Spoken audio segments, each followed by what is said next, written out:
Okay, we are here. Republic. What's up, Loquendo? Loquendo.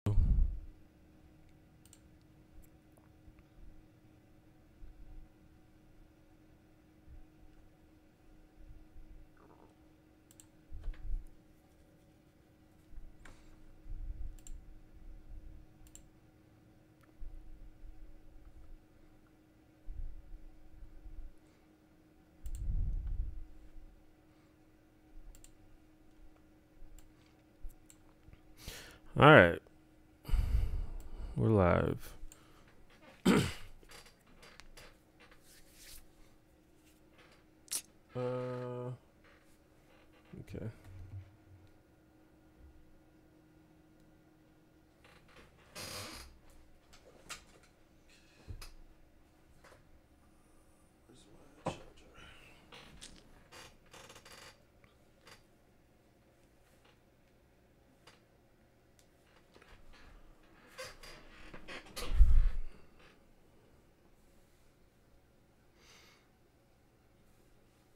The library, but you'll check on smoke breaks. Sounds good.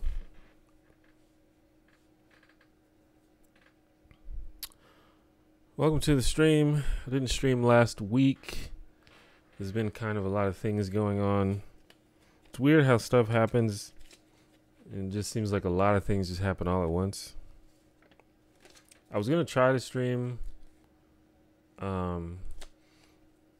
like Wednesday, but it didn't happen. Can everybody hear me and see me?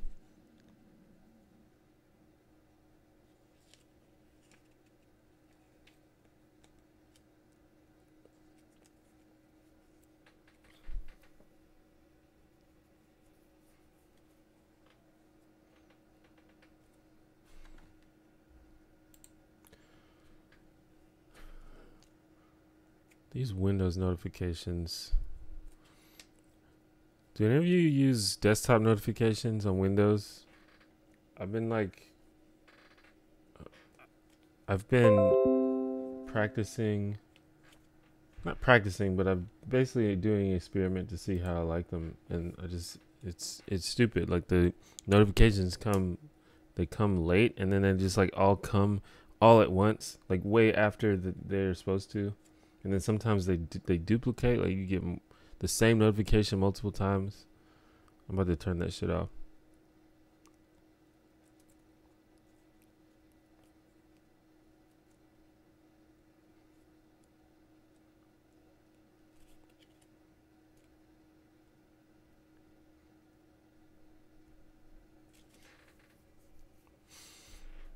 If they worked correctly, or if they worked how you would expect them to work, it would be fine. But it doesn't seem like they do. Sometimes they do, but then sometimes it's like you don't get any notifications, and then just like hours later, sometimes days later, you get the notification, and then you get a bunch of them all at once.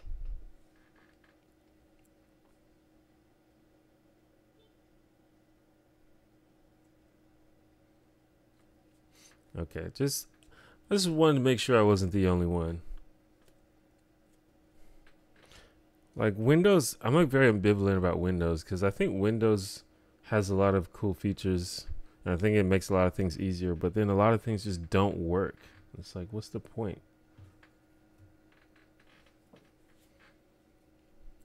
Like I actually just recently switched to Windows Microsoft email, or what's it called?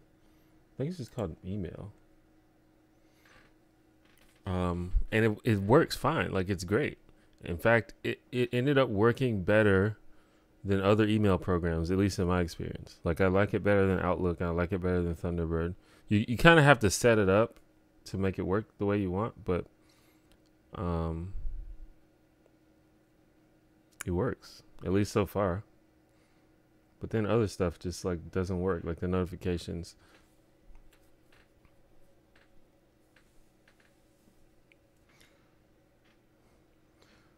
I'm probably going to turn off notifications anyway, though, because I I don't use desktop notifications for most things. I use it for like emails, and I use it for like Twitter and YouTube. And I don't really need to use it for YouTube. Because with YouTube, I get a notification on YouTube, and you can make it send you an email, or you can make it send you a text. Like you don't really have to do desktop notifications. And honestly, I don't necessarily need to know exactly when a new video is coming or something like that, because when I go to YouTube, I can just check it when I go.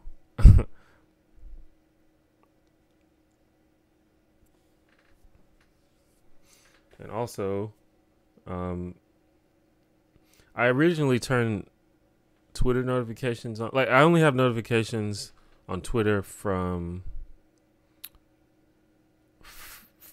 people I follow.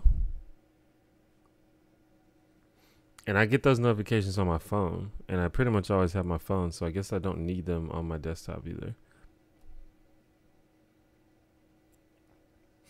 But I was just trying to see if it would improve my experience. And it really didn't.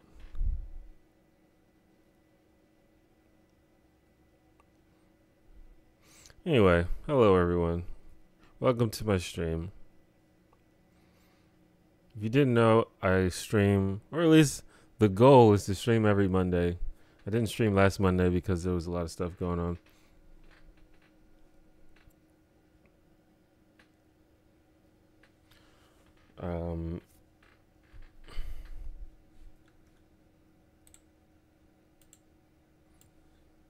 But that's the idea. We stream every Monday.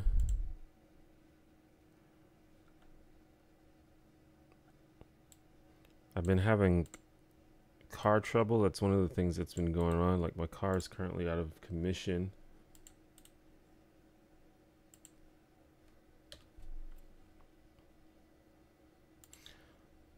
I did not catch the InSight landing. That's like the NASA thing, right?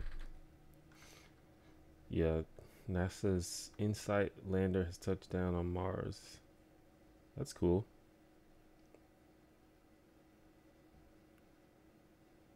Oh, it had a live stream? That's sick.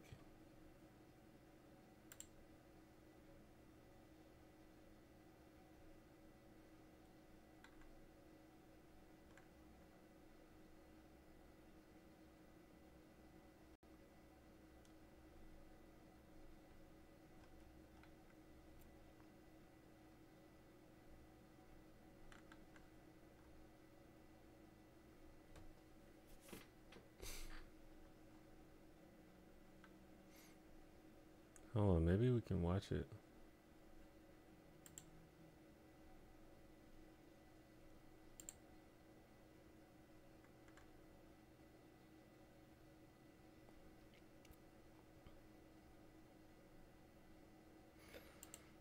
Been running down a rabbit hole of response videos from YouTubers like Sean and ContraPoints. Do you think this alt-right insanity is going to have the backlash I'm assuming it will have? I'm worried.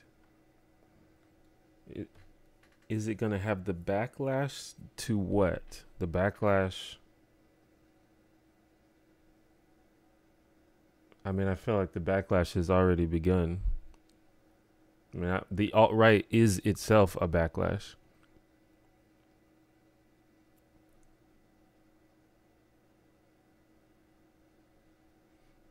Oh, they're streaming right now. German, French government space agency CNES, and also the German Aerospace Center DL.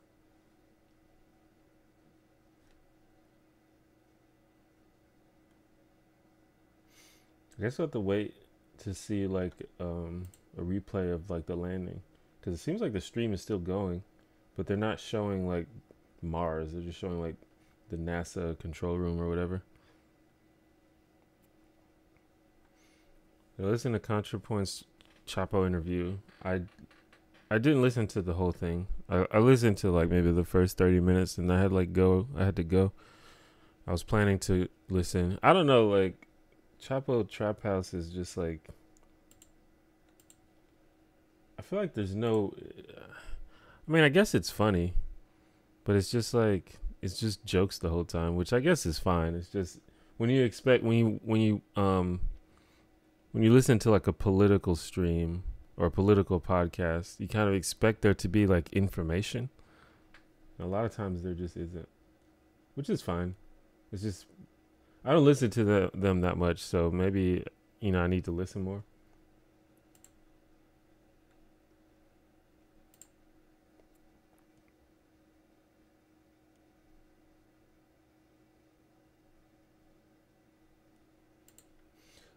Yeah, I was reading. I just kind of skimmed, but I was like, maybe they it looked like they were saying that there was a live stream of like the descent to Mars, but maybe not.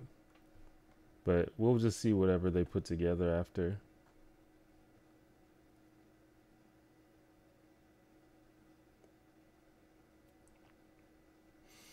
Oh, by the way, if y'all see any Cyber Monday deals on Nintendo Switch, hit me up because I'm trying to buy one.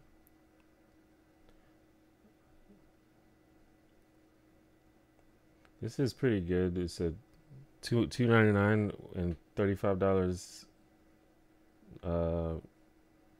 Nintendo credit. I'm like monitoring these two articles that are updating. Nintendo's always stingy about their shit though. Anyway.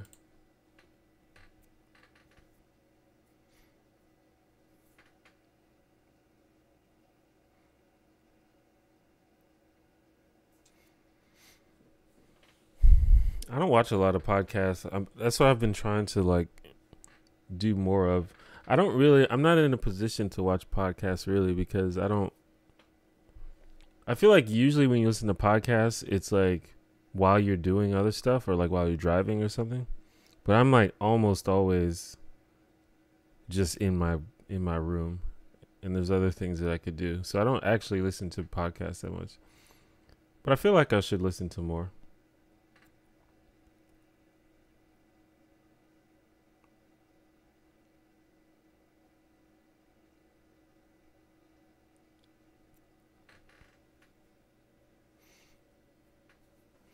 And the thing about it too with the Cyber Monday thing is I can't buy it until I fix my car, just so I make sure I have the money to fix my car.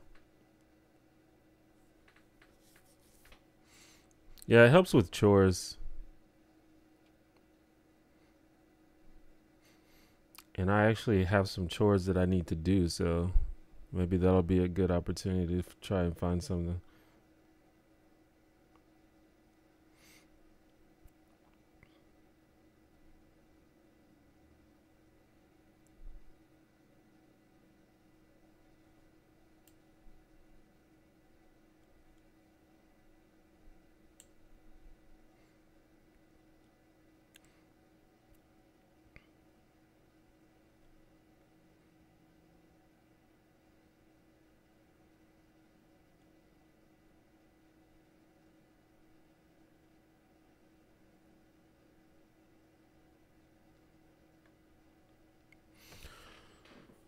You can get Hulu for 99 cents a month for 12 months. It's not bad. I don't personally care enough about Hulu for that. Although I need to watch Broad City. I need to watch the last season of Broad City. That's like the only thing that I really would want it for. And I'm not even sure if it's on there. See, I watch a whole lot of YouTube, but it makes sense because I sit at my computer for many hours every day. So YouTube, it's very easy just to go YouTube, and that's just kind of like my favorite thing to watch. So I definitely watch a lot of YouTube.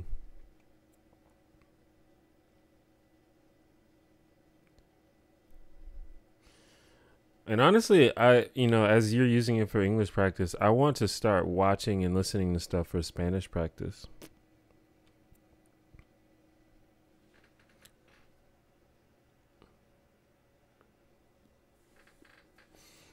It's really hard for me to get into dramatic shows. They require a lot of emotional energy, and it's really easy for me to convince myself not to do it. If I watch anything, it's pretty much always a comedy. For one, just because I love comedy, like I have a very, very like deep enthusiasm for comedy and comedic writing. But also, they just require less emotional energy, and you feel less. I'm sorry about that. I don't know if you guys. I guess you heard that, but that's my page monitor that's monitoring deals. Anyway,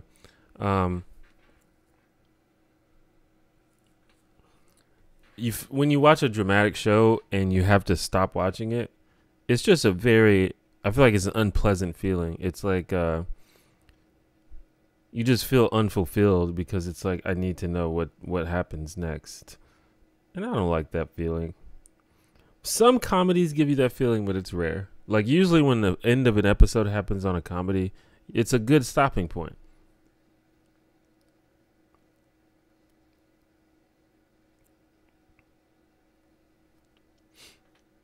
Yeah, The Good Place. I love Curb Your Enthusiasm.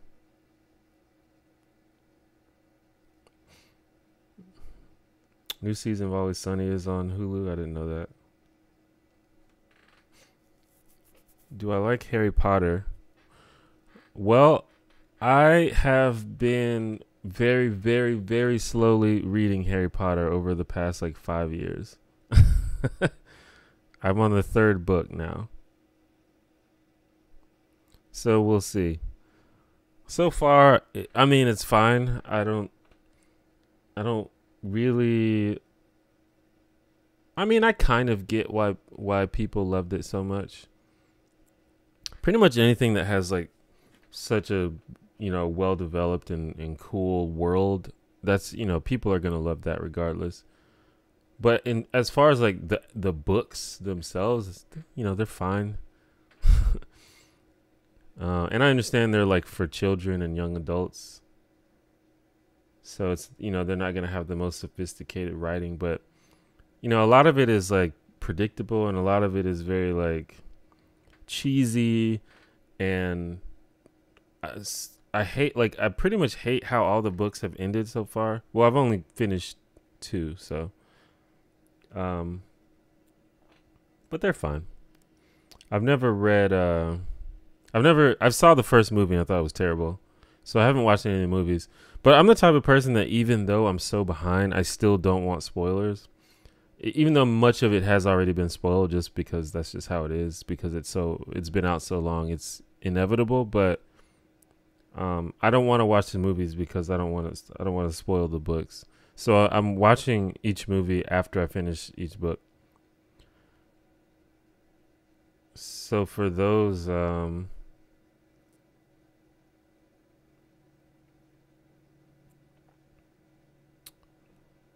I forgot what I was going to say right there. Oh, for people who have been following me for a long time, you know that I used to do a series on my second channel. Well, it started on my first channel, but I used to do a series where I kind of like reviewed the Harry Potter books as I was reading them.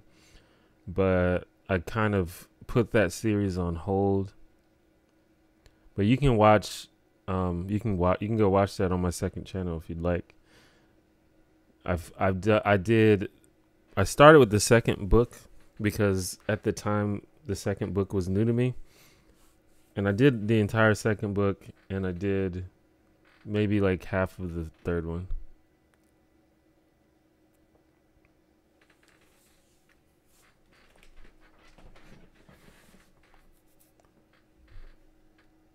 Harry Potter, did Harry Potter get popular during my childhood?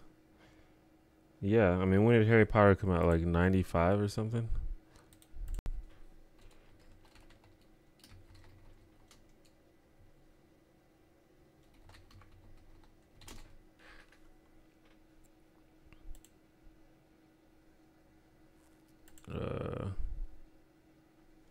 Okay.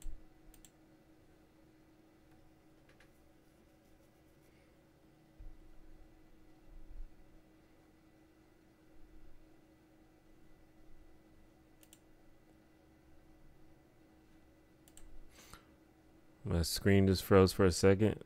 All right, the first Harry Potter book came out in 1997 and pretty much was an instant hit. So I was 12 in 1997, I think.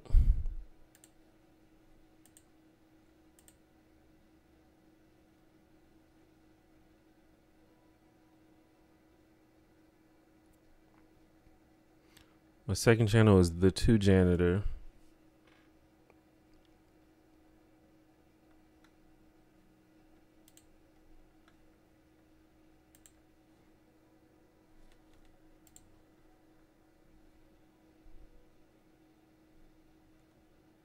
What the fuck? My browser just crapped out for a second.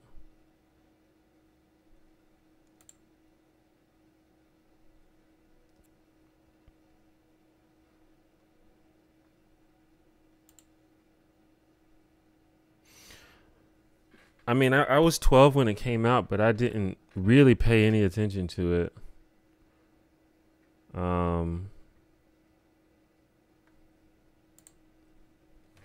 I had a friend like in college that was really into the Harry Potter books, and that's where I kind of became familiar with it. And then once I got on the internet, and discovered like Tumblr and stuff, and there was just Harry Potter everywhere. Everyone talking about Harry Potter. I guess that's around when the movies were starting to come out. Especially like the later movies. So there was like Harry Potter hysteria when the movies were out, and that's when I was like, you know, basically out of college.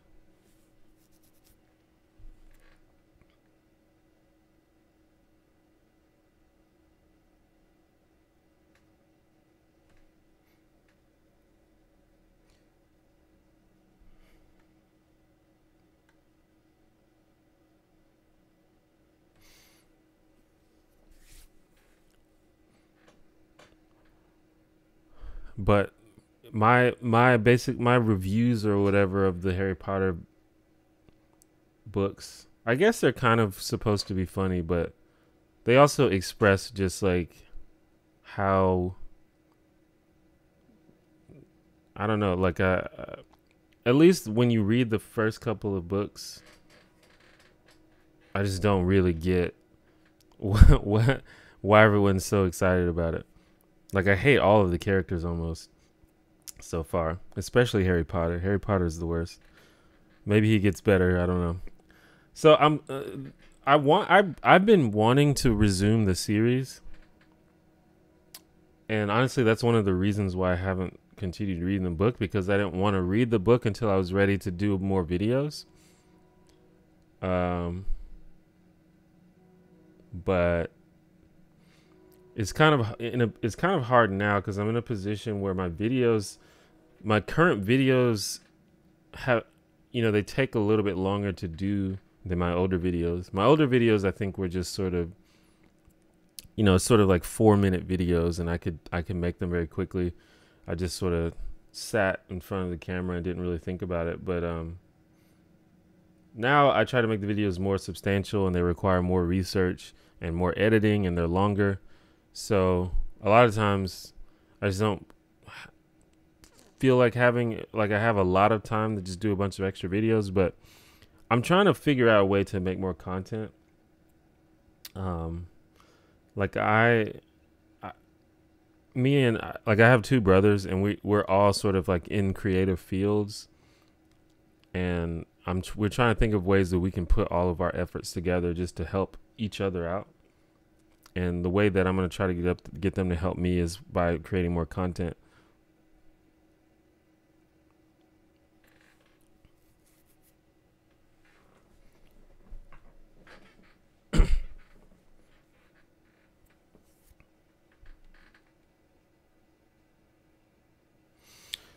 Well, yeah, I think the whole point of my series was I presumed that reading Harry Potter for the first time as an adult would make you come to a different conclusion about it. It would make you think differently about it, and that seems to be the case, because me reading it, I just kind of see it as just a bunch of stupid children running around getting into trouble. I'm I'm reading in a very get off my lawn type of way as an old man. And like my favorite character so far is Hermione because she's the one that follows the rules and and like is conscious of the danger that they're in.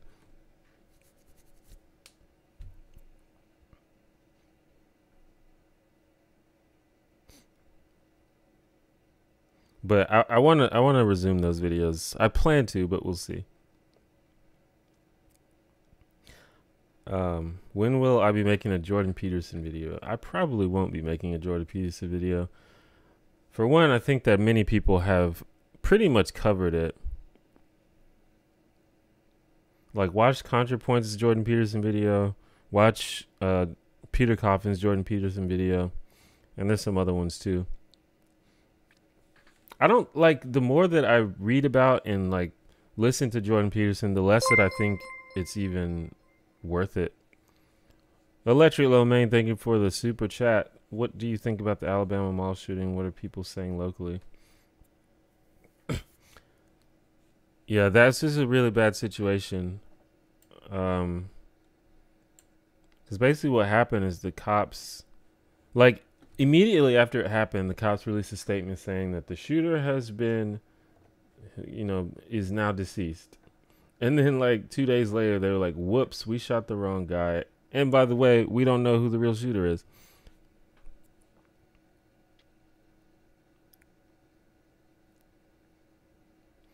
And I don't know if, at this point, I don't know what they're going to do. I mean, the shooting happened at like pretty much the most popular mall in Alabama. And I know there's like security cameras everywhere, so it seems like they would be able to review that and figure it out.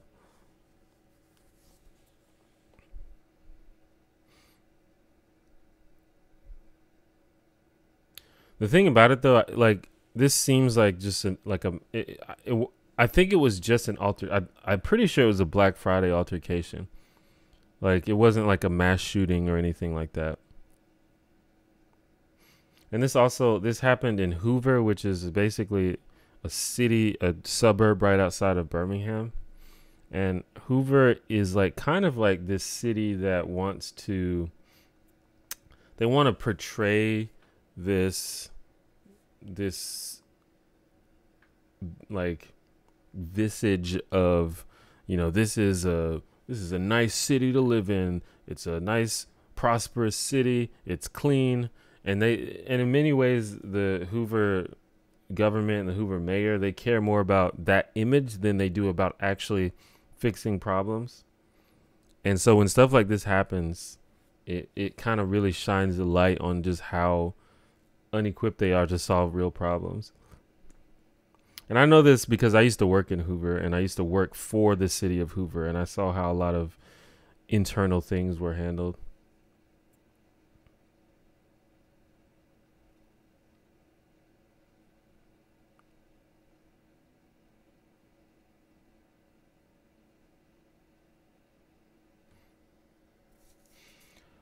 I think that people make the content that they think people want to see or they think is going to get them views. And Jordan Peterson has been a hot topic for the past, who knows what, like a year maybe. And people like hearing about Jordan Peterson. So I don't know. I don't know if you can do anything about that. I just don't think that Jordan Peterson says anything interesting, in a good way or a bad way. So I don't have anything to say in response, really. Like I like the videos that sort of analyze his rhetoric style or analyze what he's, like basically that, like what are the strategies that he's using, the communicative strategies. But when it comes to the actual things that he's saying, none of it is interesting or worth responding to, really. Because everything he says is either one, false, or two, like just completely bizarre and just like almost to the point of being incoherent, or three, just so obvious that it's not even worth discussing. So it's like, I don't even know.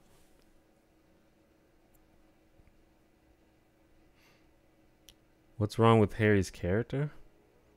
Well, in the first 2.5 books, Harry Potter is like super obnoxious. He's like selfish. He's kind of an asshole. He's a dick to his friends. He like puts himself in danger for no reason. Like, he's just a brat. I fucking hate him.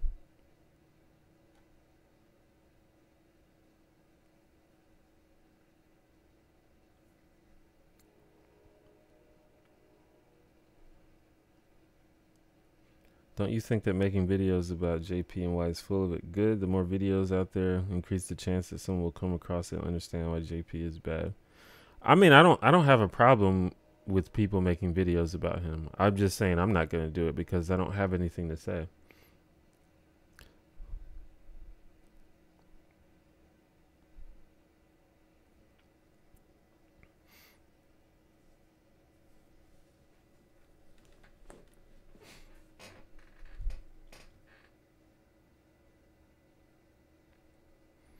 But that's why there are multiple content creators, because different people have different angles and different things to say.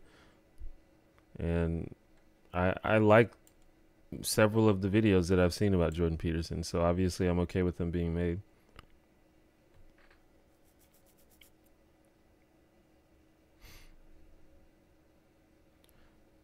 Why do you think he has such a large following? Well, because he appeals to a certain type of person.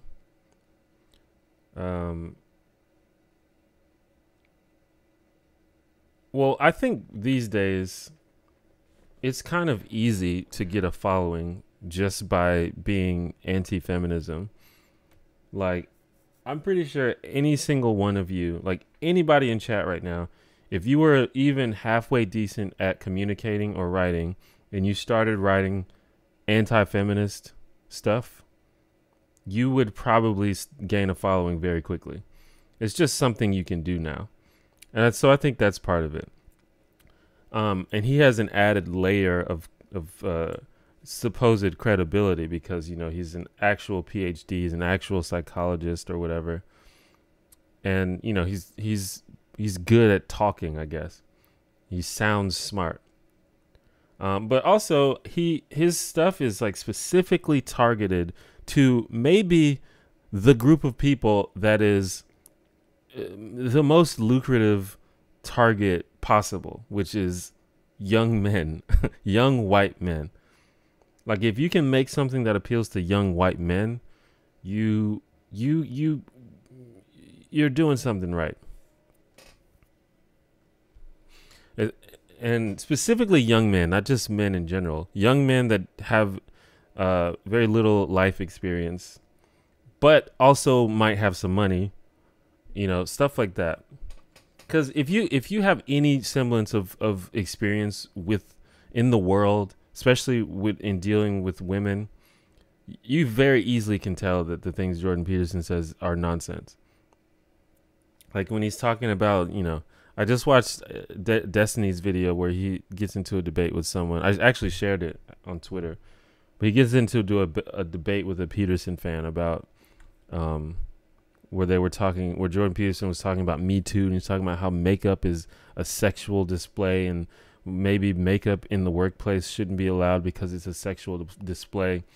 And it's like, when you have worked with women and you are a grown man and you've interacted with women, you understand that that's just absolutely ridiculous.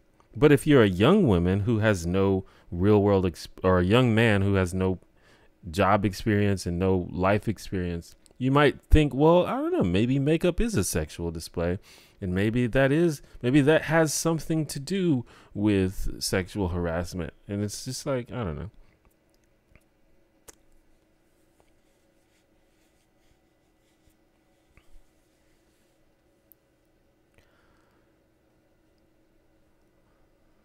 I didn't read Milo's recent critique of Jordan Peterson.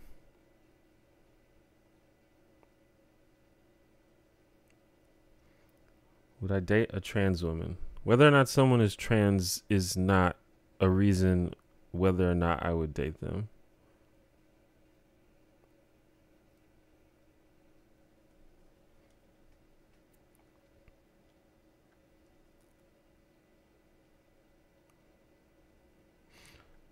What do you think would be good first steps and goals for police reform?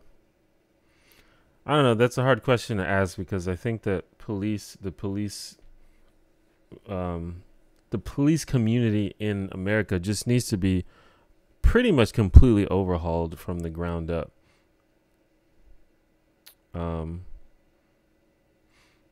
But I mean, I would say things like, bias training, sensitivity training. They just need better training overall on how to de-escalate situations. I don't think they're trained at all to de-escalate situations. So they need better training on how to de-escalate situations and minimize harm and death. And they definitely need some kind of bias training. I don't know exactly what that entails, but implicit bias is something that everyone has, but it's something that people like police officers need to have a better grasp of and a better control of than the average person.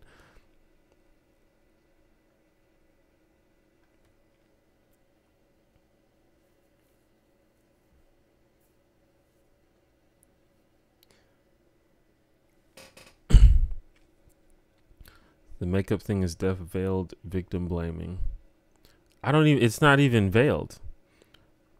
In that interview, the dude literally asked him, do you think that if a woman wears makeup at the workplace and then gets sexually harassed, that if she complains about it, she's being a hypocrite?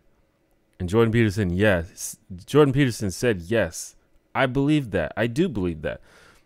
It wasn't like he even had a chance to elaborate. And he doubled down. He said, yes, you are being a hypocrite. So it's not even veiled victim blaming. It's literally victim blaming.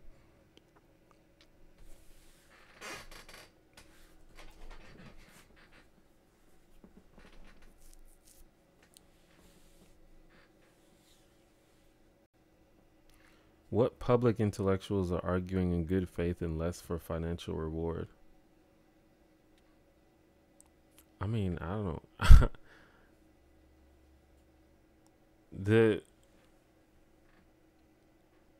I don't know. That's a weird question. It's just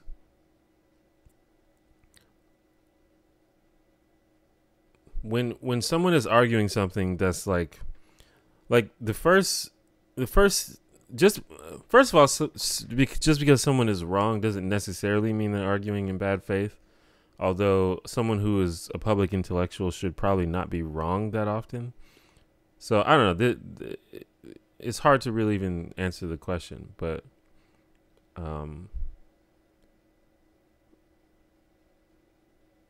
and also just because someone is right or says things that are true doesn't mean that they are not doing this for a financial reward. So I guess this question is kind of asking me to know people's heart, and I really can't do that. In some cases, it's obvious that people are arguing in bad faith, but in some cases, it's not obvious.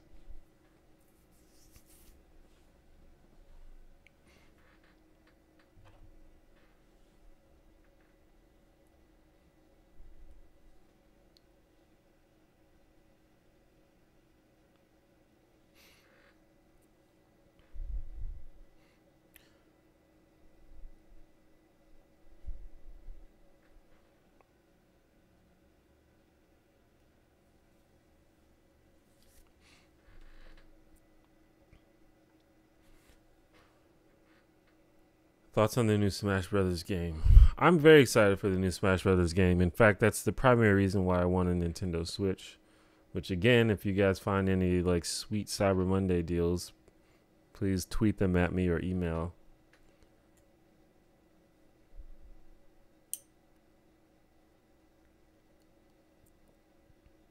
But I don't know if you know this, but for those that do know me, I'm a big Smash Brothers guy. That's always been my game.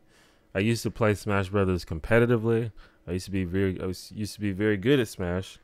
I guess I'm still pretty good at Smash, but in the Brawl days, I was like, I was gonna say I was high level, but I won't say I was high level. But I was competitive. I was one of the best players in my state. Put it that way.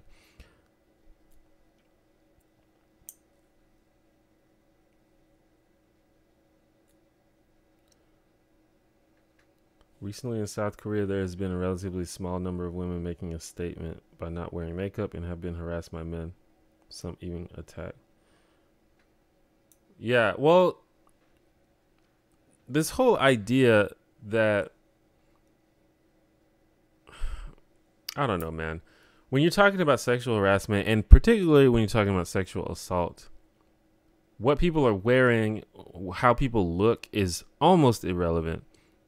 Like, I think probably if you look particularly attractive one day, that may increase the amount of times that people like flirt with you or like hit on you or things like that, which in the workplace is almost always harassment because it's just inappropriate and it should be known that it's inappropriate. But when we're talking about like just generalized harassment of women and generalized assault of women, what you look like is like irrelevant. And if you talk to women, or if you just like pay attention, you'll know this. Like, so many women, I've heard so many stories where women was like, yeah, this happened to me while I had no makeup on and I was wearing sweatpants. Like, they don't give a shit about what you look like.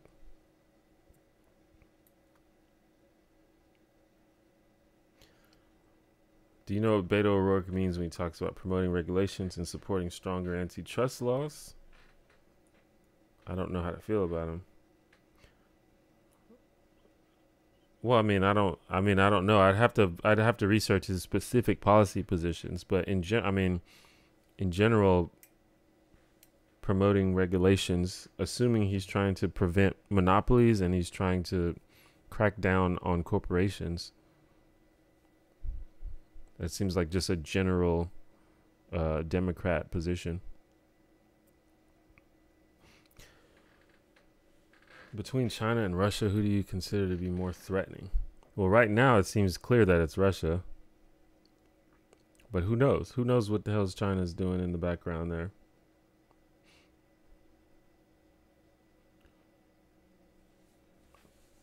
China could end up becoming more threatening because it seems that Trump and his camp are friendly with Russia, but they aren't very friendly with China. So if China decides to retaliate in some way, that could be bad.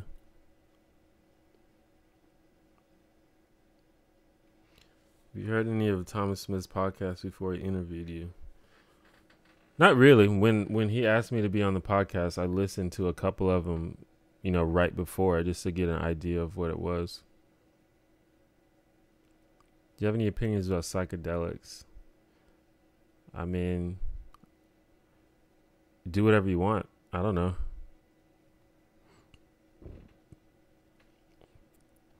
I ate mushrooms for the first time like a couple of weeks ago.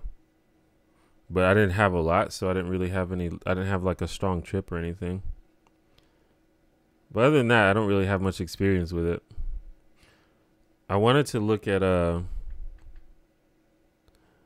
I was very interested in the idea of microdosing LSD, but it's just probably not a like significant thing because that shit's just super illegal, and I just don't really have the time to be worrying about that kind of thing.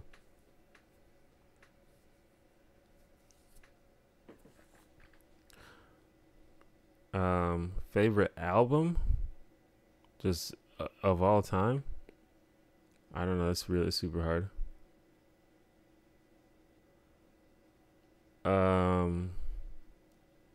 Psychedelic mushrooms are definitely illegal.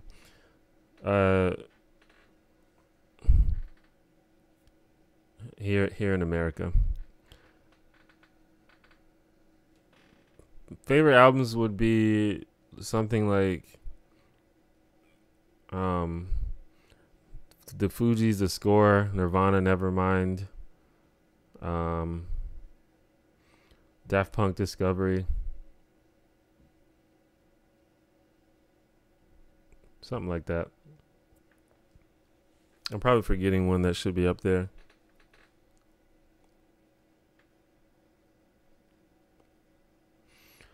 Have I ever traveled outside the U.S.?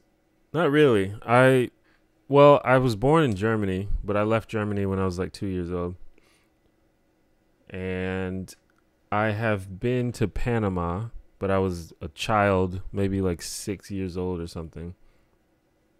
But other than that, no.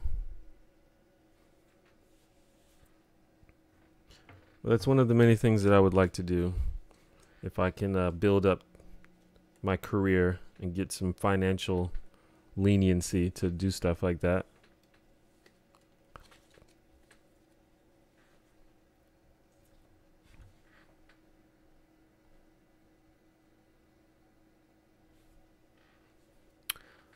Yep, I was born in Germany. I was born on an army base in Germany. So I'm a born abroad American.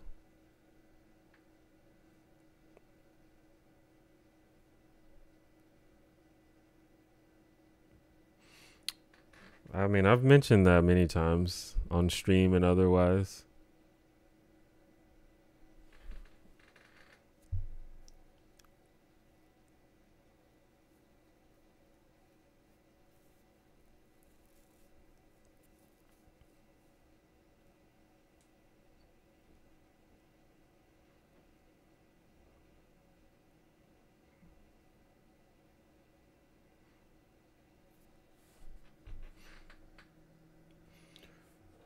I was born in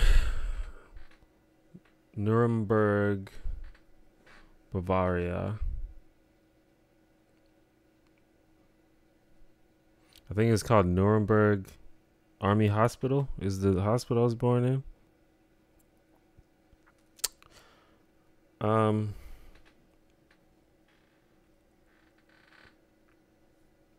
Do you like Russell Brand or Johan Hari? I don't know who that is. Russell Brand is okay. I think Russell Brand is funny.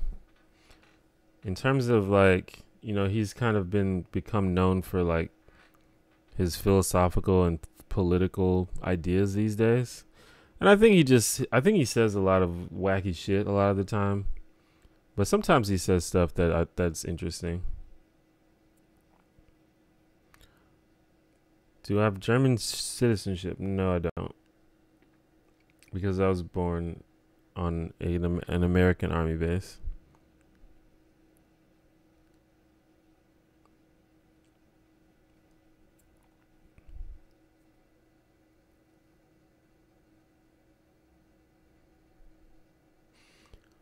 How long do you think the anti-SJW trend will continue? Well, I think that it's already starting to die down, especially on YouTube. I think the anti-SJW trend has basically just converted into just pure conservatism and spawned the alt-right. The idea of being, you know, critical of feminism it's already becoming less of a thing, mainly because I think there's been like a huge counter to it, and I think that it's like very rapidly people are realizing that anti-SJWs are ridiculous. But I think what's happening is the people that don't get there, they cross over into just straight up conservatism or the alt-right. And I think that's the problem right now, is the right in general.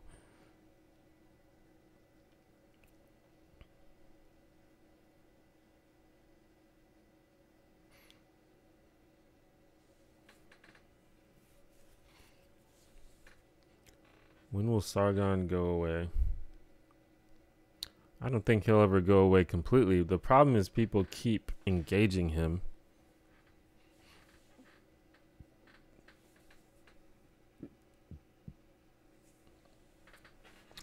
I think that Sargon loses a little bit of credibility every time he talks. But people keep treating him as if he is sort of worth the time, even though he's consistently proven that he's not.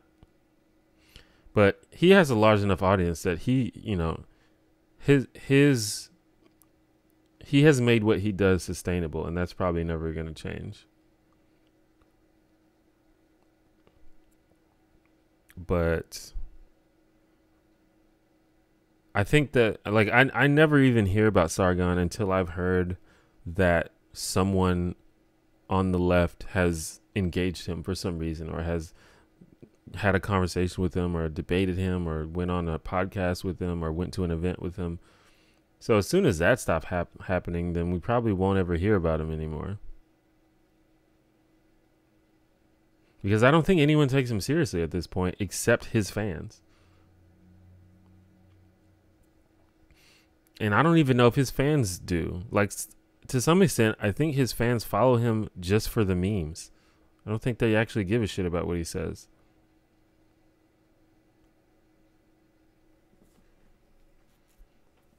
Because he's so thoroughly just ruined any of his own credibility just through all of the shit that he does and says.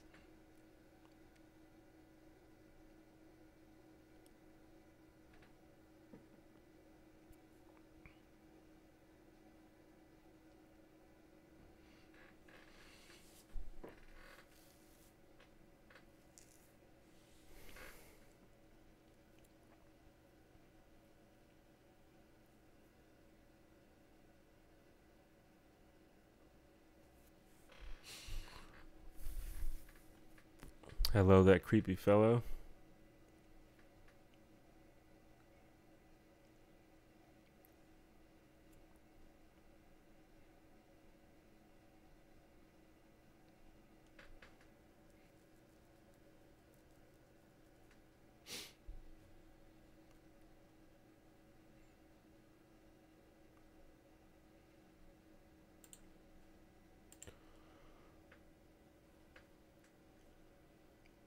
What do you think of Philosophy Tube? I think Philosophy Tube is really good. It's a really good channel. I've only recently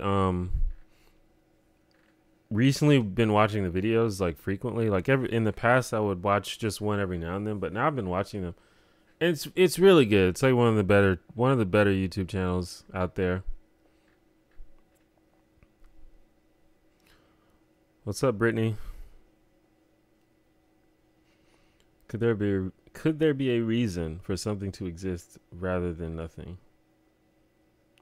A reason?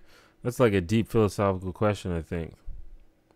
I don't know if there's a reason for anything to exist. There's no like cosmic reason.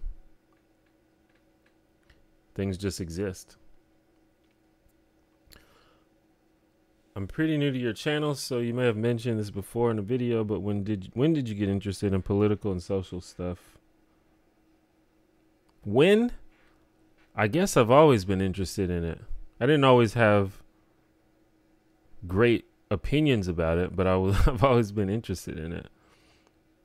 I've just always been a very opinionated person, just with regard to everything. I always, you know, growing up, I always used to like debate people about stuff, and I always like to try to be right about things. And so politics, I think, was just a obvious thing to get involved in. Probably around college, I think, is when I was just really, when I really started focusing on politics and stuff.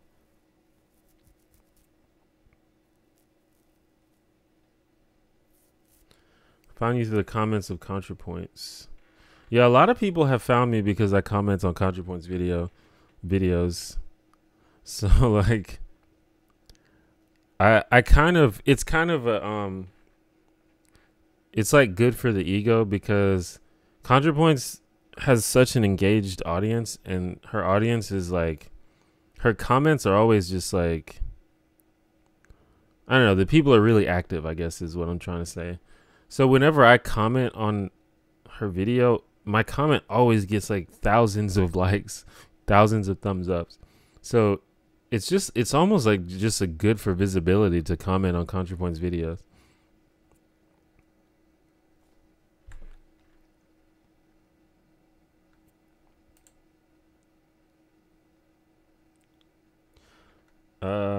Really like the latest vid with the collab aspect on outside perspectives in the USA. Would love to see a continuation on that, connecting with immigrant first and second gen Americans perspectives. I mean, that could be an idea. I would have to find people that fit those characteristics. Do I have Netflix? I don't personally have Netflix, but it's pretty easy to get access to Netflix. Do you think Trump will win in 2020? I don't know. I didn't think he would win in 2016. So my ideas about whether Trump can win are just warped. I have no idea.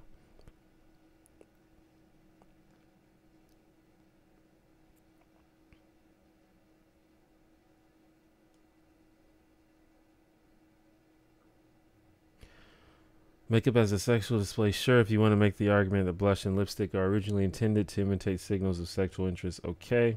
Except women now don't wear makeup in the workplace for that, but because somehow looking presentable and professional got equated with looking a certain kind of attractive to men in the workplace.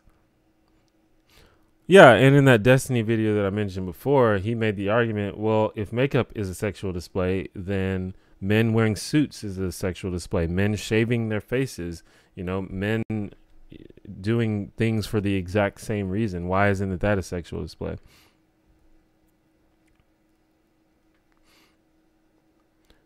People like Jordan Peterson focus on the woman and placing all of the blame on the woman, and it's like pretty transparent sexism, I would say. Yeah, I think a lot of people found me from Contra in general,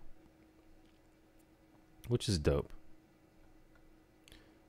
Could you name that Pokemon? No.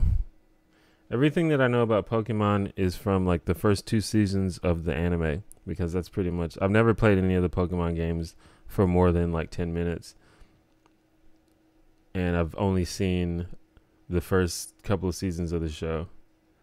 I can name the Pokemon that are in the Smash Brothers games, because I play those a lot.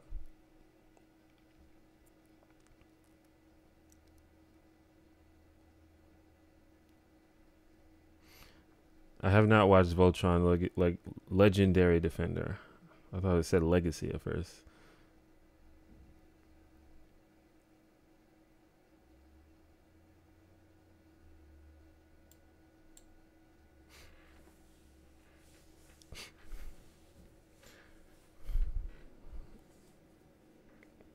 Yeah, we gotta have a Smash day, Brittany.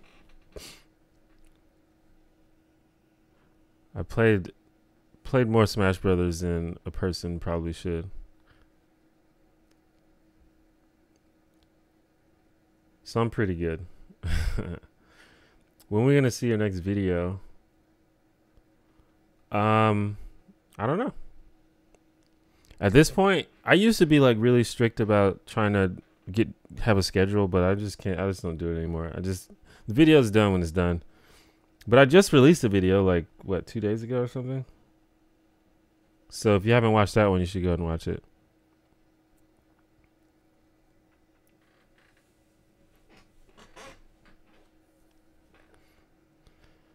But I try not. My goal is to try to not let a month go by before the next video comes out. So that's kind of the only like guideline I have for myself now. And this past video almost was a month since the last one, so that was pretty bad. I want to try to keep it at least like less than 2 weeks if possible, but like I was saying before, there's been a lot of stuff going on in my actual life that I didn't expect.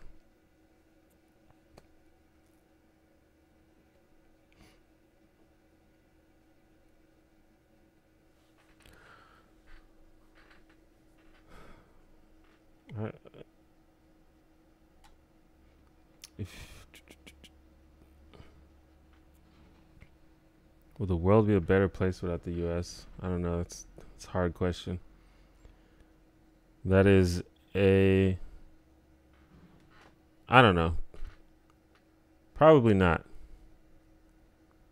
Because I think a lot of other countries kind of adopted most of the good things that America has developed.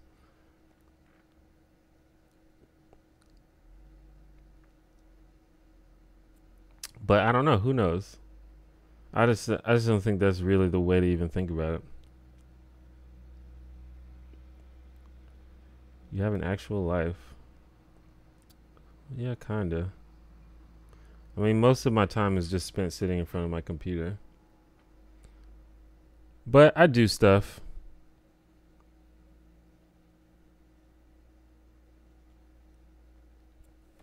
I think that a lot of people, well, maybe not these days, but back in the day, I think the people who were likely to become YouTubers were people who were sort of like introverted and like didn't, had like social anxiety and like didn't want to leave their house and stuff like that. And I've never been that type of person, really. But probably now these days, when people think of YouTubers, they probably think of people like Logan Paul and PewDiePie, who seem very extroverted and like loud and outgoing and stuff. So I don't know. What do you guys think of when you think of a YouTuber, or do you not really think of it as one singular thing?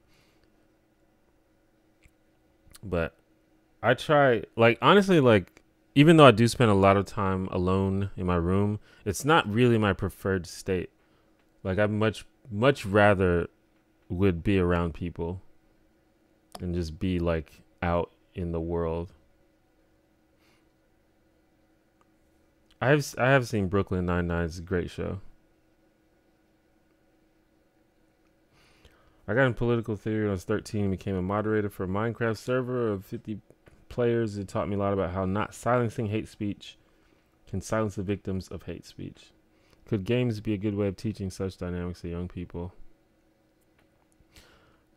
Possibly. I don't know. I think when you're dealing with certain communities, you have to you sort of have to make calls just for the overall good of everybody, even if those calls don't in the long term provide the best result. So I don't know if it's exactly the same. What's up, Jared?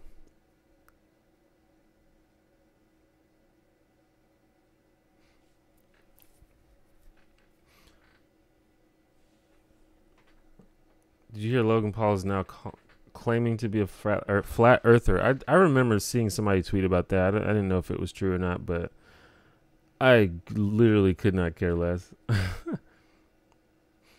Talking about being out in real world, any tips for me? I kind of addicted to my computer. Well, if you are happy in your situation, then there's no reason to change. And as long as it's not like ruining your life.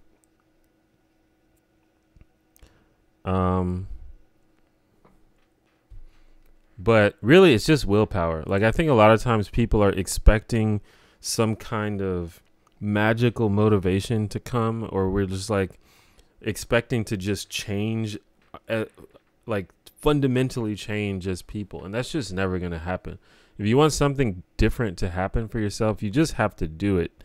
You just have to literally just get up and do it. Even if you don't feel like doing it, if you want this to happen, you just have to do it. You just have to be like, okay, I'm doing this right now.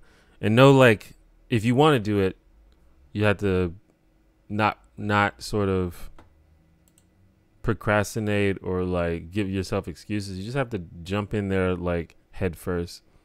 Jump in on the deep end.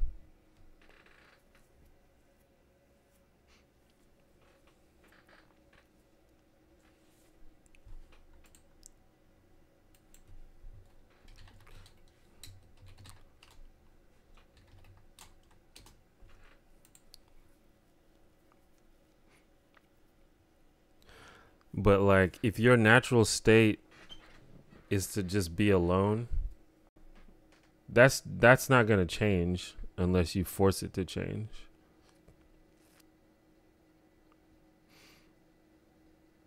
And that's one of the big lessons I've learned in life.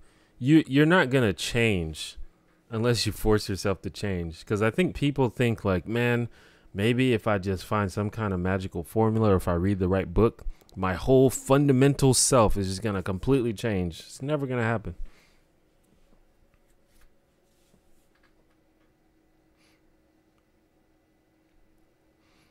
Like, like an example that I use a lot actually is I try to eat healthy, but it's definitely not natural for me to eat healthy. Like, if I basically I like to eat. I like to eat a lot, and if there's a bunch of junk in my cabinet, I'm just gonna eat it because it's there. So what I had to do was just make sure there's no junk in my cabinet. So even if I want to eat it, I can't eat it.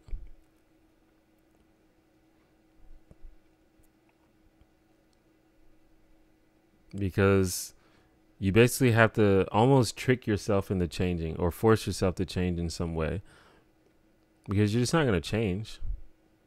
I'm not going to like look at a cheesecake and be like, you know what? I don't want that. What I will say though, that has happened for me with certain types of junk food. Like I don't eat fast food anymore. But my theory is that I never really liked fast food. It's just the way, it's just convenient and it's addictive. But I don't think I ever like actually liked it. So now since I like almost never eat fast food anymore, when I think about it, it doesn't even sound appetizing to me.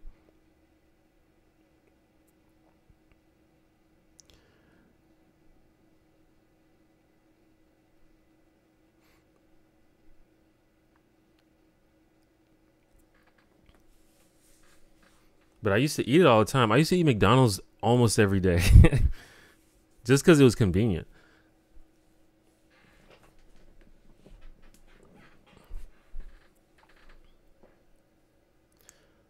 Let's see. I think I miss. Sometimes I go on these tangents and I miss a lot of comments. You think EA is as bad as people say? I don't know, man. They do a lot of shady stuff. A lot of times it's not necessarily that the games are bad. It's just like the practices that they use, like the microtransaction practices, or they make it that you can't like. They release the game unfinished and buggy. Like the game's fine, but it's like super buggy and unfinished.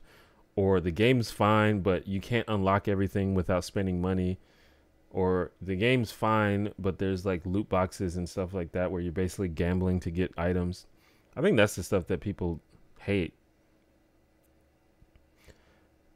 Losing 30 pounds changed my whole life and taught me how much I cry when I can't have the things I want. But after a while, it became so much easier to want better food. Yeah. And, like I was saying, people don't magically change overnight, but you can gradually change by changing your habits. And sometimes it's hard to change your habits. So you got to put yourself in a position to change your habits. You kind of just have to know yourself, because I think different things work for different people. So you have to figure out what works for you and what works for your brain. Like another thing that I've been trying to do is get better about money and get better about not spending money on dumb stuff and getting better at saving money and stuff like that. And what works for me, or at least what kind of works for me, is literally writing down every time I spend or gain money.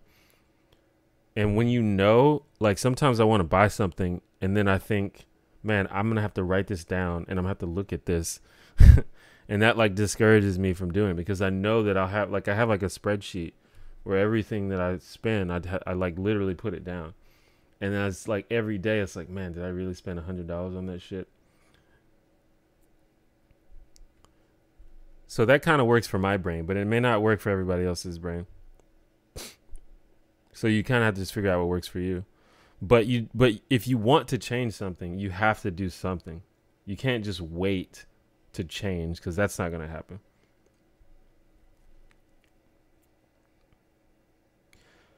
I think there's a stigma around being introverted and extroverted. As an introvert, I gain energy from being outside of social situations, whereas an extrovert gains energy from being social.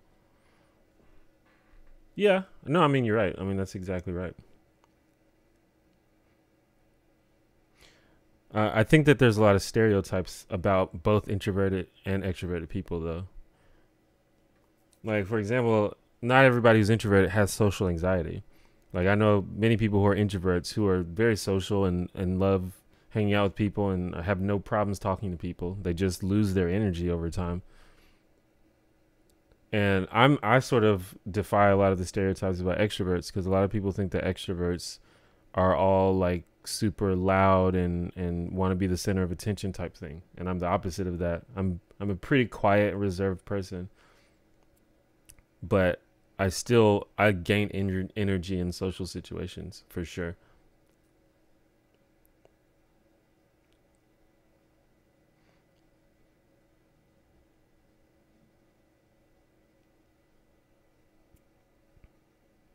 Yeah, just like Brittany said, no sexual anxiety. You don't appear to have that either, though.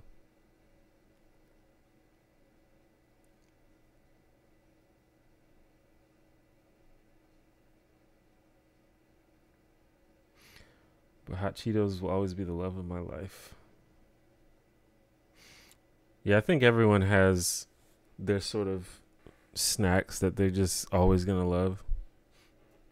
I love Funyuns. That's my that's my favorite snack.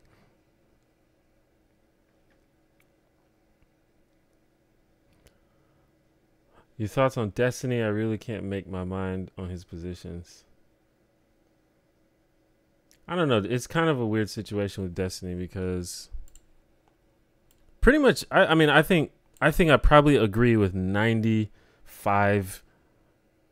of the things that Destiny says. But just think his approach to like communicating is just a way that I wouldn't do it. And to be fair, he's gotten better over time, I think.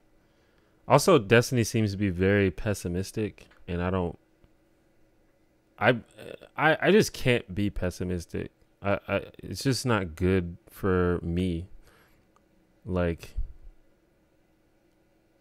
I don't know. It's like kind of a mental health thing, but it's also just like if I'm just pessimistic, I'm just gonna be unmotivated, and I'm just not gonna want to like do anything.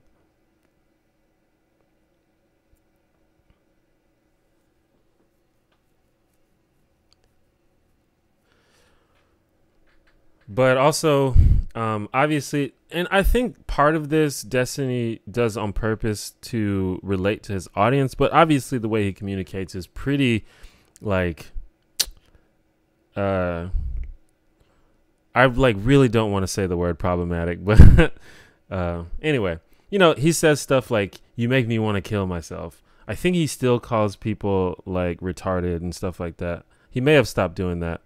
Um, so he's like really aggressive with his language and a lot of times insensitive with his language.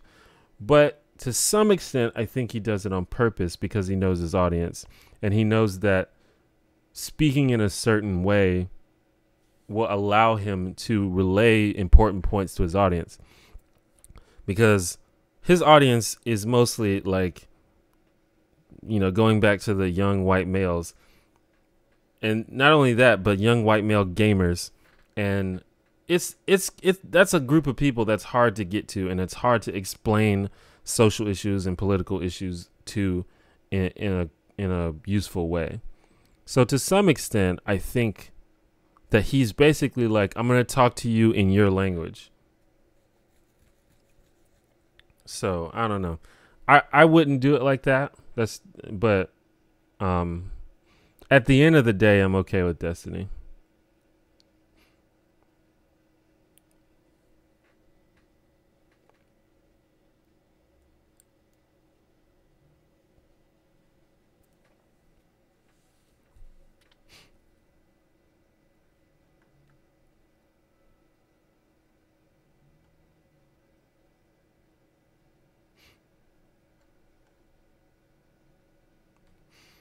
And obviously, just as a viewer, um, he's not for everyone, obviously.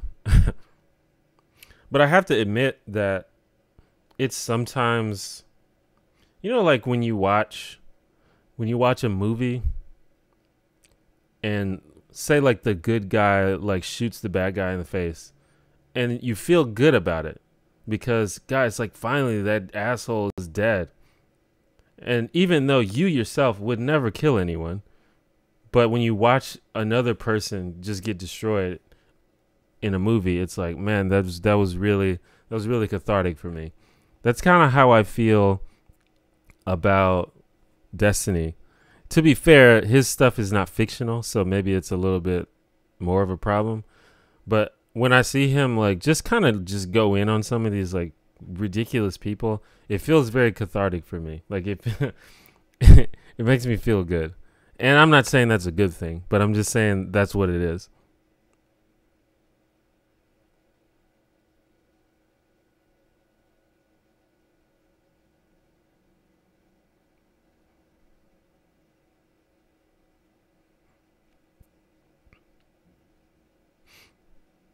Yeah, he did a couple of streams with ContraPoints.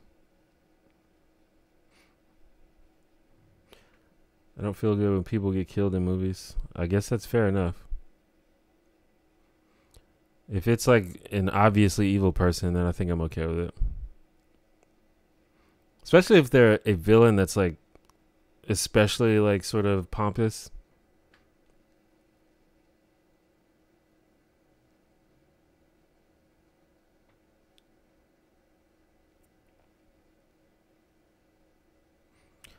Your favorite YouTuber beside yourself? I always say that my favorite YouTube channel is Vlogbrothers. A lot of that is just because that's maybe like the first channel that I really became a huge fan of. But to this day, I watch every Vlogbrothers video as soon as it's released. And those guys are like have always been like really big inspirations for me. And I got to meet them at VidCon a couple years ago, and that was really cool. And if you watch a lot of my old videos, like my style of making videos is based on theirs. So that channel means the most to me. So that's what I always say is my favorite channel.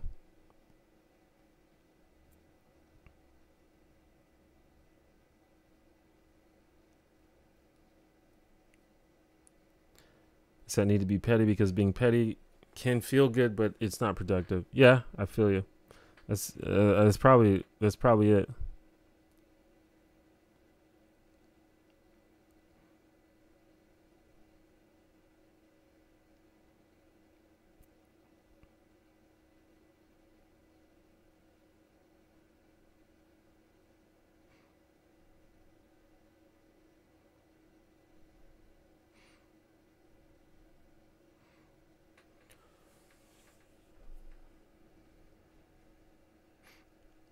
Vlogbrothers are a fan of ContraPoints. They were on her last stream. I did not know that. That's like a dream collab right there. Favorite character in Brooklyn Nine-Nine. I feel like isn't everyone's character Diaz?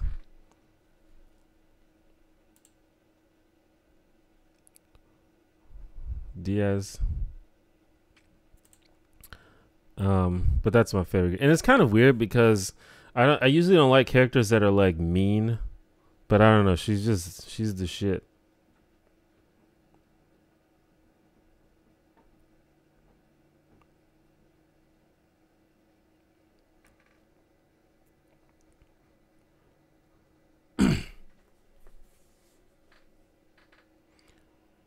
Um,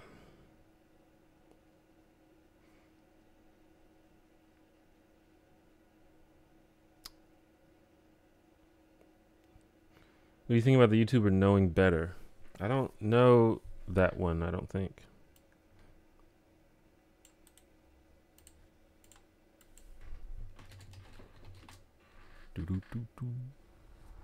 Oh yeah, someone like suggested this to me, but I never watched it. I think I subscribed. Apparently, I did not subscribe. But yeah, I remember someone subscribed or suggested this channel to me, but I just never got around to watching it.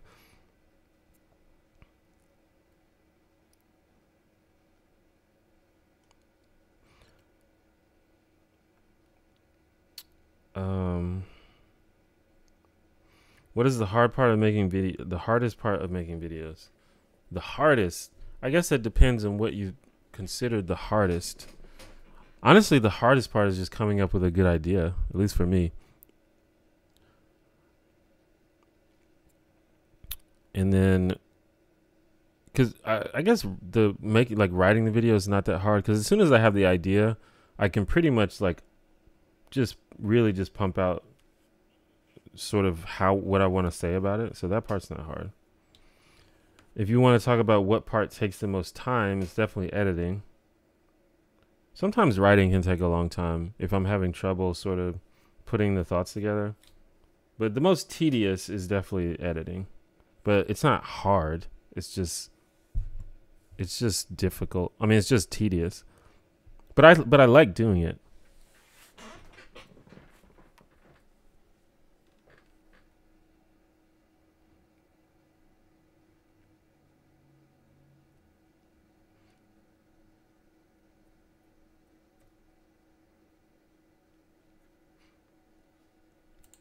Let me go ahead and subscribe then, because he's getting glowing recommendations. There are so many YouTubers, you know, that are just doing well. Like this guy seems to get a lot of views, so he's probably doing it for a living. And there's so many just YouTubers out there that I just don't know anything about, but they're just obviously killing it. It's just crazy. Like YouTube is like an endless source of entertainment and information. That's why I love it. You can never like finish YouTube. There's always something new.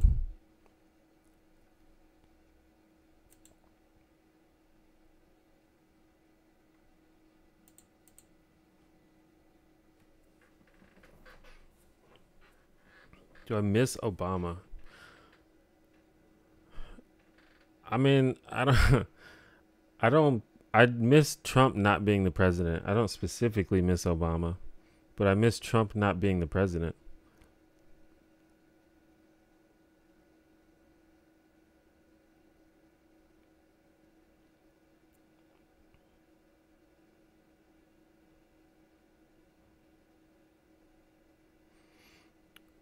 Can't believe we didn't have YouTube 10 years ago. Well, we technically had it 10 years ago. I think YouTube is like 12 or 13 years old. But I understand the point you're making.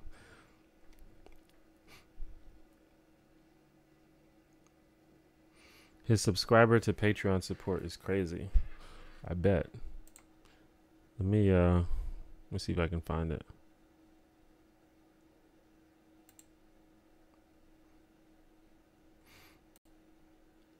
That's something that I need to work on. I never put a lot of effort into, obviously I mentioned Patreon in every video, but I never put a lot of effort into figuring out how to build my Patreon. So I think that my Patreon to subscriber is relatively low, but I mean, it's still, you know, it's still amazing, obviously. Well, it says he gets like 2,000 a month. I think that's pretty proportionate to his subscriber count.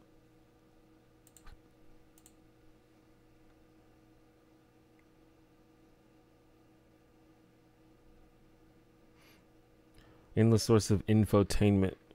Yeah. But there's some, you know, some videos are just for entertainment and not for information at all, which is fine. Like I like a lot of those videos. There's something that that I think I posted on Twitter recently, but once you get older, you become just okay with being basic and liking basic shit. And there's a lot of basic ass YouTube channels that I just really love. Like I fucking like challenge videos and story times and stuff like that.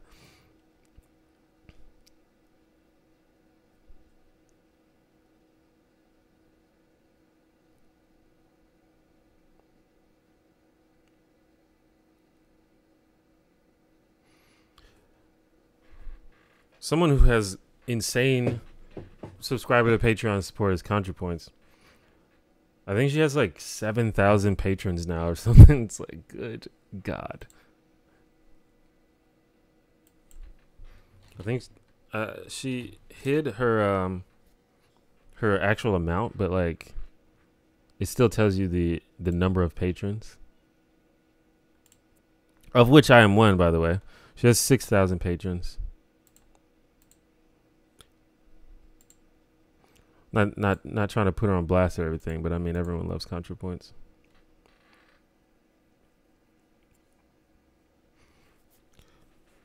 Have I considered making entertainment videos? Well, I have before, and I try to make the videos somewhat entertaining. Well, I think that I've sort of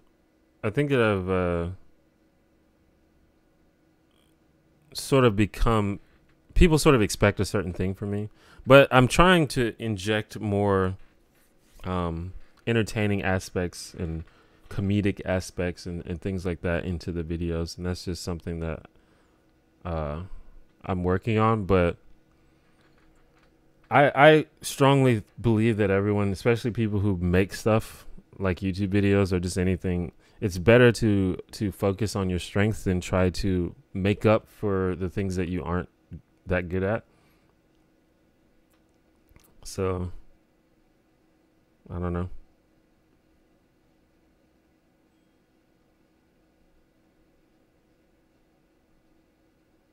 Yeah, I mean I've made videos like that in the past. And usually the people that like them a lot, but overall they just don't get the same traction.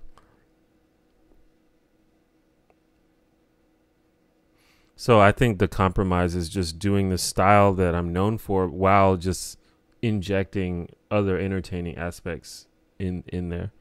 And I think that my videos could be improved by, you know, adding more things like that. Or at least, if not improved, just, you know, made interesting in a different way.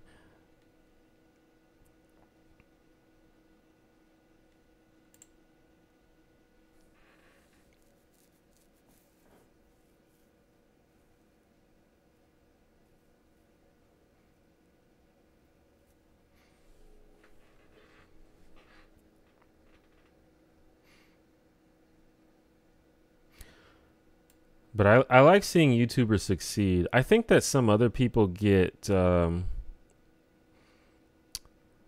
they get a little bit intimidated when they see other YouTubers doing well, especially if they're YouTubers that are doing better than they are. But I think that's a bad way to look at it. Sorry. I love when people succeed, especially people that are making stuff that I think deserves to succeed.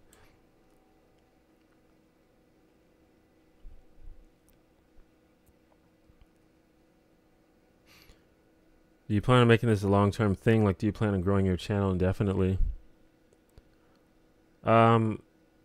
It's hard to say. Like, I can't really describe what I'm going to be doing like 10 years from now or 5 years from now. But I'm just going to sort of just follow. I'm going to follow the wave, I guess. I'm going to go where the people want me to go. Right now, it seems that making videos is what people expect from me and what is the most lucrative thing for me. But who knows? You know, once I have more resources, I'm almost certainly going to get involved in other things. And maybe one of those things will end up being the new primary thing. I can't really say right now.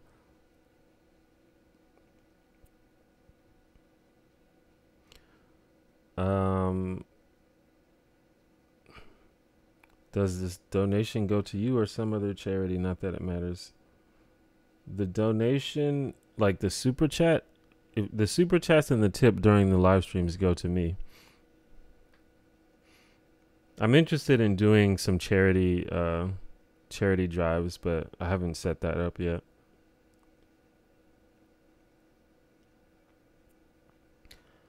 I think the anti-SJW YouTuber gained a lot of success in the last 2 to 3 years.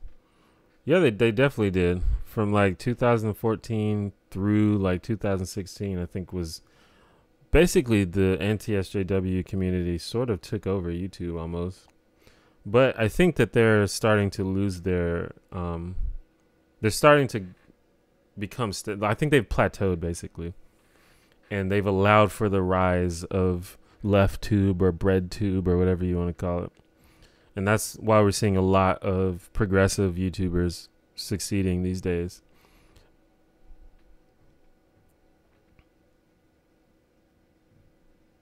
Anyone out there you feel deserves more traction, notably underrated? It depends. I guess it depends on what you mean by underrated. But if you look on my channel, if you go to my YouTube channel, I have a section on there for YouTube, and it's called YouTubers that deserve more subscribers.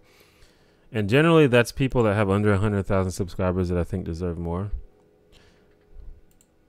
Brittany Simon is on that list, who's in the stream currently.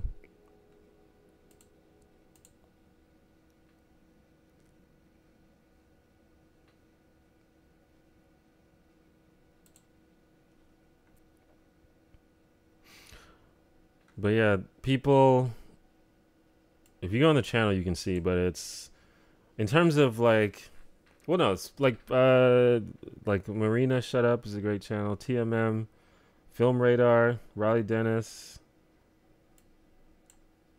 There's a lot of people. But these are generally people that have a decent following already. But I just, I just think they deserve more. Like, before like I put you in the list like that, I think you have to sort of prove that you're like serious about what you're doing.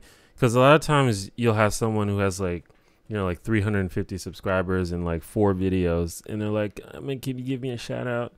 I'm making some videos, and then the videos might even be kind of good. But I feel like you have to like prove that you're actually serious about this and you're gonna be consistent. And that's why like most of the people, or all of the people that I'm suggesting, are people that have been doing it for a while and have a lot of content and have already sort of developed a following.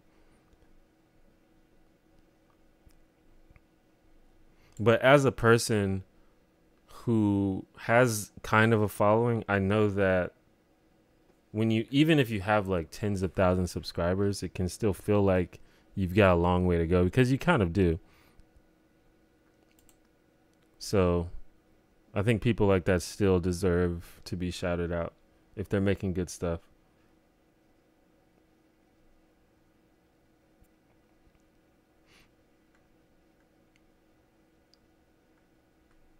What do you think about roaming millennial? Is she an anti-SJW? I think it's pretty clear that she's an anti-SJW. She's also just a conservative. I've heard her described as a white nationalist. I'm not sure if that's actually correct, but maybe it is. I don't watch her enough, but I've seen a lot of the stuff she says on Twitter, and I don't know. She seems to be just like sort of a typical conservative, like just kind of, I don't know. I don't find her to be like very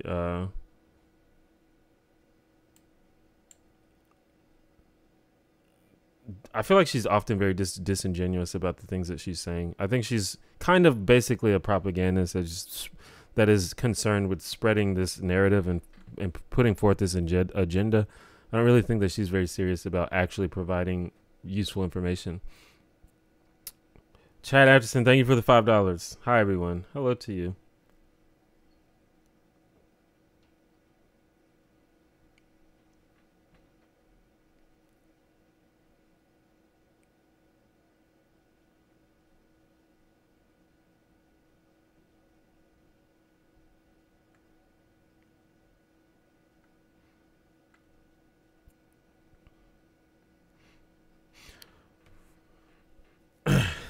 Carlton, what's up?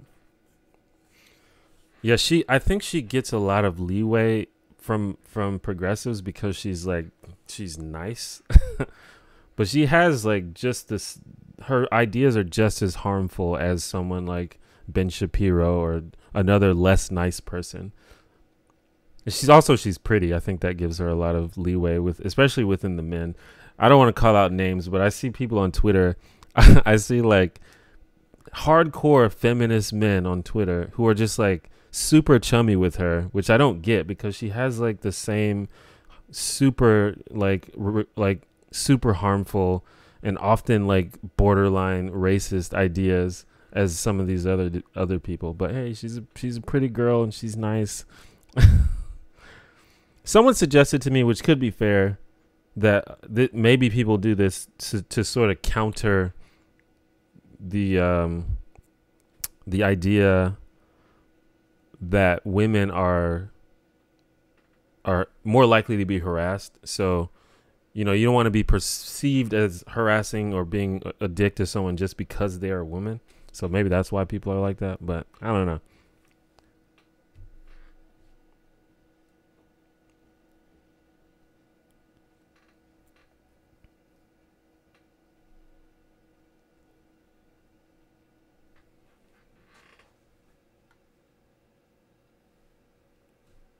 Check Messenger. Oh yeah, my phone's dead.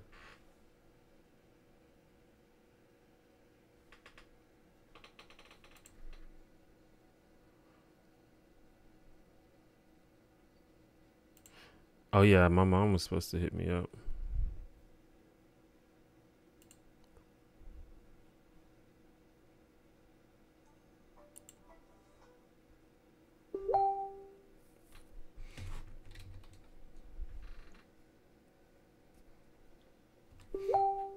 I thought that she would be I thought it would be closer to 4. All right. Well, I actually need to go in like 5 minutes, everybody. I thought that I'm like meeting up with my mom. I thought that would happen a little bit later.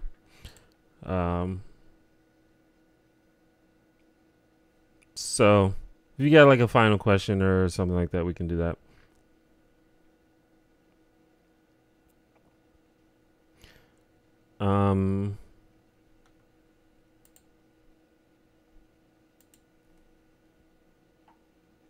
What do you think of David Pakman? I've actually become a pretty big fan of David Pakman recently. I used to be kind of suspicious of him because he seemed to be like, really like, what's the word I'm thinking of? He used to be like sympathetic to the Gamergate people, it seemed like. But watching his videos now, I think I like them a lot, actually. How does your mother feel about your atheism? I don't know. It doesn't come up. I'm pretty sure that she doesn't like it. But we don't really talk about it that much.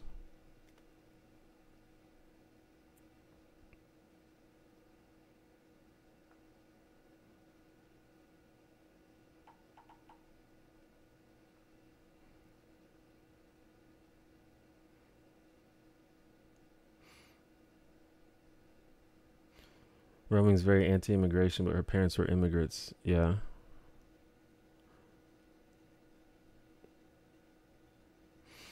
I don't know. I mean, I don't know about her history and background. I mean, I knew that, but all I can go off is the things that she says. And it's pretty evident that either she's just completely uninformed or she's just being disingenuous a lot of the time.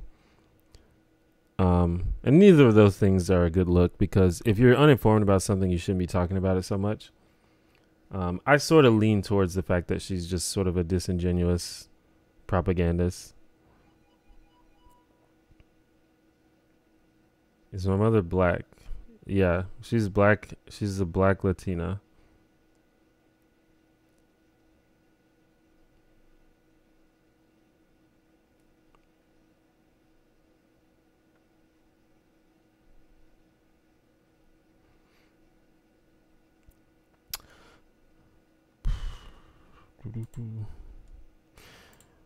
And honestly, I was probably gonna end the stream in about 20 minutes anyway, but gonna have to end it a little bit earlier.